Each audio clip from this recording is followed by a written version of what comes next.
Shalom Bapak Ibu Saudara-saudaraku yang terkasih dalam Tuhan Yesus Kristus. Selamat pagi, salam sejahtera bagi kita semua dimanapun saudara-saudara berada. Selamat datang kembali di Renungan Kristen pada pagi hari ini. Kiranya kekuatan dan sukacita oleh Roh Kudus mengalir dalam setiap kehidupan kita. Dan kiranya saudara semua dalam keadaan sehat selalu. Pada pagi hari ini, sebelum kita mendengarkan renungan firman Tuhan, mari terlebih dahulu kita berdoa. Segala pujian, syukur, dan hormat, serta kemuliaan bagi Allah kami yang kudus dan kekal, Bapa di dalam nama Tuhan Yesus Kristus. Kami mengucap syukur Tuhan, oleh karena anugerah-Mu di sepanjang hidup kami, hingga pada hari ini, kami boleh ada sebagaimana kami ada, semua karena berkat dan anugerah Tuhan dalam kehidupan kami. Pada pagi hari ini ya Tuhan, kami akan mendengarkan firman-Mu. Berfirmanlah ya Tuhan, jamah hati kami, berikan kami pengertian untuk dapat memahami firman-Mu, dan ajar kami untuk dapat melakukan firman-Mu di sepanjang kehidupan kami. Berfirmanlah ya Tuhan, kami sudah siap mendengarkan firman-Mu. Dalam nama Tuhan Yesus Kristus kami berdoa. Amin. Bapak Ibu Saudaraku yang terkasih, ayat renungan kita pada pagi hari ini terdapat dalam Injil Lukas pasal 14 ayat 25-33 yang berkata demikian. Pada suatu kali, banyak orang berduyun-duyun mengikuti Yesus dalam perjalanannya. Sambil berpaling ia berkata kepada mereka, "Jikalau seorang datang kepadaku, dan ia tidak membenci bapaknya, ibunya, istrinya, anak-anaknya, saudara-saudaranya laki-laki atau perempuan, bahkan nyawanya sendiri, ia tidak dapat menjadi muridku. Barang siapa tidak memikul salibnya dan mengikut aku, ia tidak dapat menjadi muridku. Sebab siapakah di antara kamu yang kalau mau mendirikan sebuah menara, tidak duduk dahulu membuat anggaran biayanya, kalau cukup uangnya untuk menyelesaikan pekerjaan itu, supaya jikalau ia sudah meletakkan dasarnya dan tidak dapat menyelesaikannya, jangan-jangan semua orang yang melihatnya mengejek dia sambil berkata, 'Orang itu mulai mendirikan, tetapi ia tidak sanggup menyelesaikannya.' Atau, raja manakah yang kalau mau pergi berperang melawan raja lain, tidak duduk dahulu untuk mempertimbangkan, apakah dengan 10.000 orang, ia sanggup menghadapi lawan yang mendatanginya dengan 20.000 orang? Jikalau tidak, ia akan mengirim utusan selama musuh itu masih jauh, untuk menanyakan syarat-syarat perdamaian. Demikian pula lah, tiap-tiap orang di antara kamu yang tidak melepaskan dirinya dari segala miliknya, tidak dapat menjadi muridku."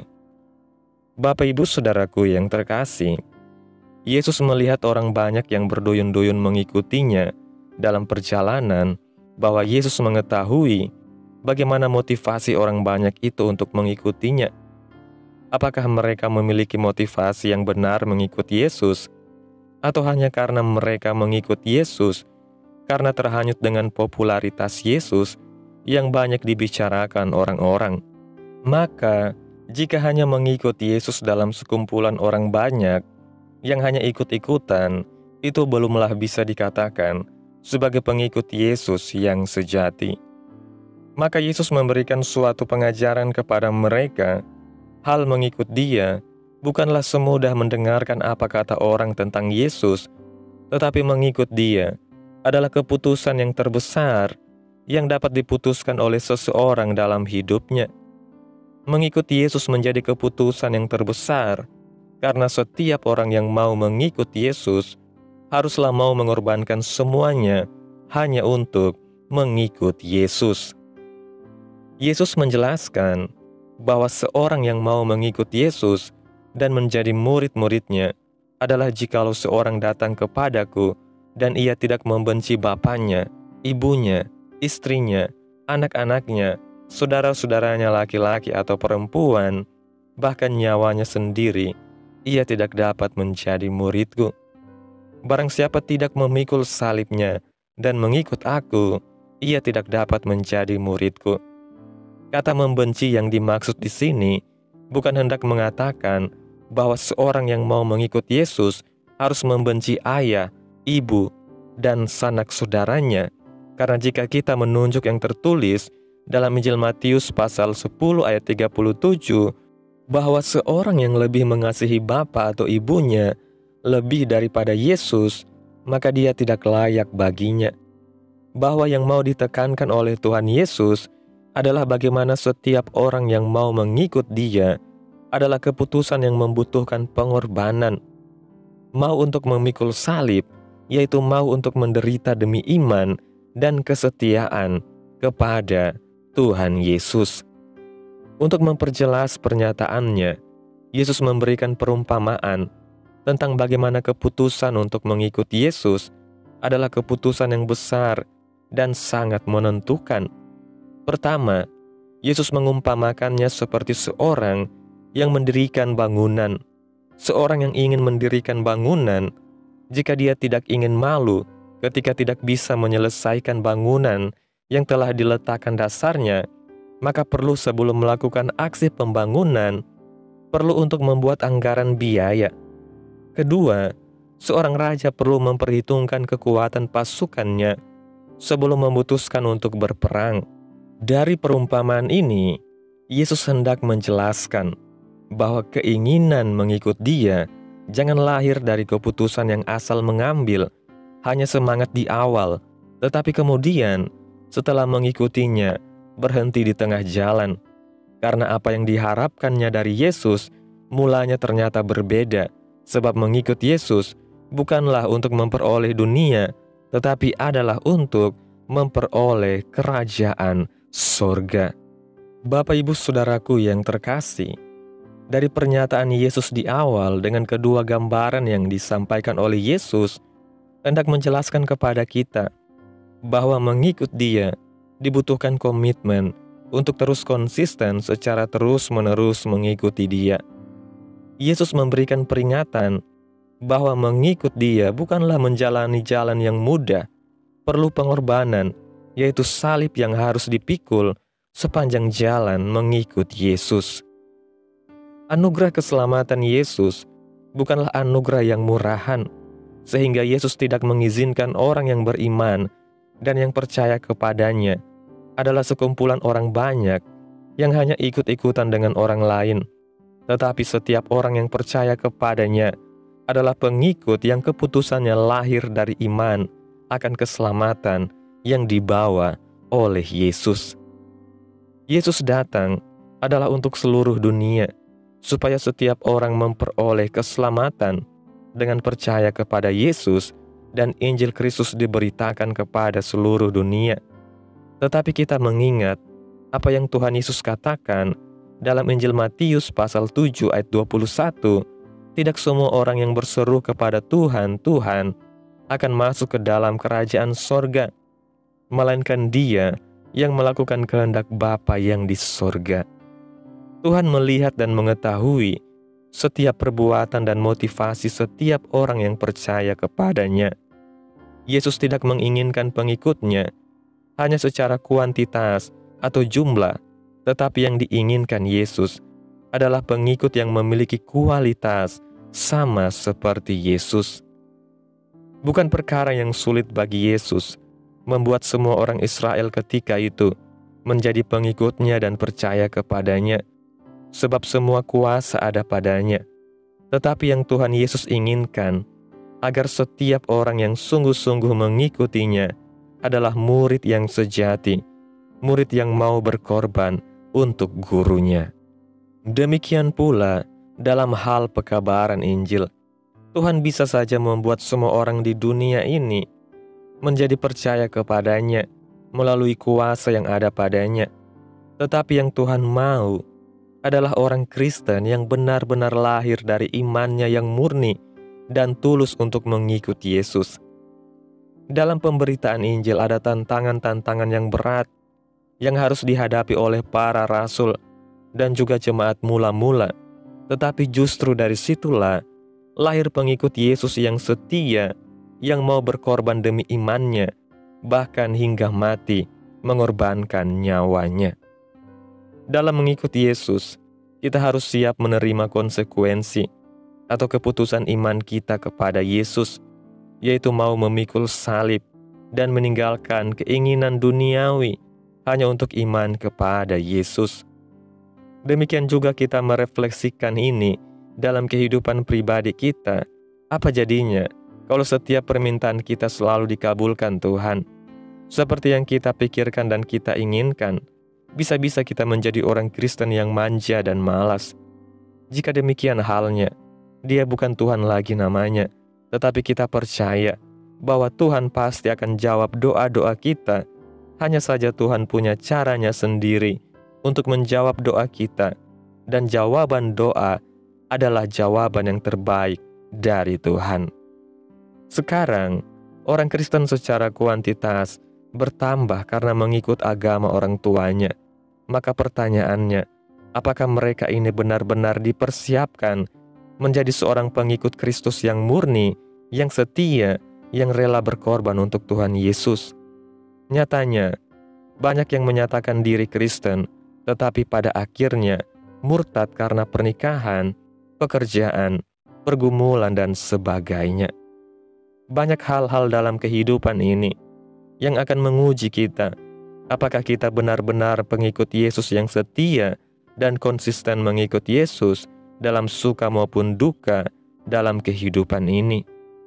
Bapak Ibu Saudaraku yang terkasih, kesimpulan renungan pada pagi hari ini, mengikut Yesus bukanlah perkara ringan atau keputusan yang diambil karena ikut-ikutan. Mengikut Yesus membutuhkan komitmen, pengorbanan, dan kesetiaan yang sejati. Kita dipanggil untuk memikul salib, meninggalkan keinginan duniawi, dan menaruh kasih kita kepada Tuhan di atas segalanya. Keputusan menjadi murid Kristus bukan keputusan sesaat, melainkan keputusan seumur hidup yang harus terus diperbaharui setiap hari dalam iman, ketaatan, dan pengorbanan. Tuhan Yesus tidak mencari jumlah pengikut yang besar tanpa kualitas, melainkan hati yang sungguh-sungguh mengasihi Dia, setia sampai akhir, dan siap menghadapi tantangan apapun demi Kristus. Mari kita menjadi murid Yesus yang konsisten, yang setia dalam suka maupun duka, karena anugerah keselamatan yang kita terima bukanlah anugerah murahan, melainkan anugerah yang mahal, dibayar lunas oleh darah Kristus di kayu salib. Amin. Tuhan Yesus memberkati. Demikianlah renungan firman Tuhan pada pagi hari ini. Biarlah menjadi berkat bagi kita semua yang sudah mendengarkan dan dapat kita lakukan dalam setiap kehidupan kita. Pada hari ini sebelum kita memulai segala aktivitas kita di hari ini, mari kita berdoa. Segala pujian, syukur, dan hormat bagi Allah kami yang kudus dan kekal, Bapa di dalam kerajaan sorga, Bapa yang kami muliakan, di dalam nama Tuhan Yesus Kristus. Kami bersyukur Tuhan, atas pertolongan-Mu dan penyertaan-Mu, serta atas berkat-Mu dalam hidup kami. Kami berbahagia dan bersyukur atas kebaikan Tuhan pada hari ini. Tak berkesudahan kasih setia Tuhan, tak habis-habisnya rahmat-Mu, selalu baru tiap pagi, besar kesetiaan-Mu Tuhan dalam hidup kami. Terima kasih buat firman-Mu Tuhan. Kami mengucap syukur atas firman-Mu hari ini, yang mengingatkan kami tentang makna menjadi murid Kristus yang sejati. Engkau tidak memanggil kami sekedar menjadi pengikut yang ikut-ikutan, tetapi menjadi murid yang sungguh-sungguh, rela memikul salib, dan meninggalkan segala sesuatu demi kasih kepadamu. Terima kasih Tuhan Yesus buat firman-Mu. Tanamkan dalam hati kami masing-masing, dan mampukan kami untuk dapat melakukan firman-Mu sesuai dengan kehendak-Mu. Biarlah perkataan-Mu menyegarkan jiwa kami, menghidupkan hati yang lemah dan lesu, dan membangkitkan harapan dan kasih. Berkati umat-Mu yang sudah mendengarkan firman-Mu hari ini. Berkati di setiap saat, tempat, dan kondisi hidup mereka, agar senantiasa selalu merindukan dan membutuhkan firman Tuhan sebagai pelita kebenaran yang memerdekakan dan penghiburan yang menguatkan. Ajarilah kami bahasa firman-Mu, dan bimbinglah kami untuk selalu hidup sesuai kehendak-Mu, agar kami selalu dekat kepadamu. Terima kasih Tuhan Yesus buat kesempatan hidup yang masih Engkau berikan. Kami mau pakai untuk hormat dan kemuliaan nama-Mu. Segala pergumulan dan persoalan hidup kami serahkan di dalam tangan-Mu. Engkau yang akan menyelesaikannya bagi kami. Kami hanya berharap kepadamu. Hamba berdoa ya Tuhan, buat umat-umat-Mu yang sudah mendengarkan renungan pada pagi hari ini, yang saat ini sedang mengalami sakit penyakit, pergumulan masalah, kebutuhan ekonomi. Kiranya Tuhan jamah kehidupan umat-umat-Mu, sembuhkan sakit penyakit mereka, pulihkan keadaan umat-umat-Mu, berkati perekonomian mereka, serta berikan jalan keluar dalam setiap pergumulan masalah yang umat-umat-Mu sedang hadapi. Dan ajar kami ya Tuhan, untuk selalu berharap dan percaya sepenuhnya hanya kepada Tuhan Yesus. Kiranya Tuhan Yesus terus memberkati kehidupan kami, keluarga kami, sanak saudara kami, daerah tempat tinggal kami, bangsa dan negara kami, pemerintah-pemerintah kami. Biarlah semuanya dalam perlindungan-Mu ya Tuhan, dan jadilah sesuai kehendak-Mu yang terbaik dalam kehidupan kami. Ya Tuhan Yesus yang baik, pada hari ini ya Tuhan, kami anak-anak-Mu akan melakukan berbagai aktivitas. Kami akan bekerja dan menjalankan tugas tanggung jawab kami. Kiranya Tuhan yang mampukan. Kami serahkan seluruh rencana dan agenda hari ini ke dalam tangan Tuhan. Biar Tuhan yang berkarya, dan biarkan semua rencana sesuai dengan kehendak-Mu. Tutup bungkus kami oleh kuasa-Mu ya Tuhan. Hindarkan kami dari segala kecelakaan, mara bahaya, sakit penyakit, orang-orang jahat, kuasa-kuasa kegelapan, iblis, bencana-bencana alam, hal-hal yang tidak kami inginkan. Tuhan singkirkan, Tuhan jauhkan, Tuhan hancurkan, hanya di dalam nama Yesus. Ampuni dosa dan kesalahan kami ya Tuhan. Jadikan kami pribadi yang lebih baik setiap harinya. Jagai kehidupan keluarga kami. Berikan kami kesehatan dan tuntun kami di jalan-Mu yang benar. Terima kasih ya Tuhan. Inilah yang menjadi doa kami. Mari sama-sama kita berdoa. Bapa kami. Bapa kami yang di sorga, dikuduskanlah nama-Mu, datanglah kerajaan-Mu, jadilah kehendak-Mu di bumi seperti di sorga. Berikanlah kami pada hari ini makanan kami yang secukupnya, dan ampunilah kami akan kesalahan kami, seperti kami juga mengampuni orang yang bersalah kepada kami. Dan janganlah membawa kami ke dalam pencobaan, tetapi lepaskanlah kami daripada yang jahat. Karena Engkaulah yang mempunyai kerajaan, dan kuasa, dan kemuliaan, sampai selama-lamanya. Amin. Selamat pagi, selamat beraktivitas. Tuhan Yesus memberkati kita semua. Amin.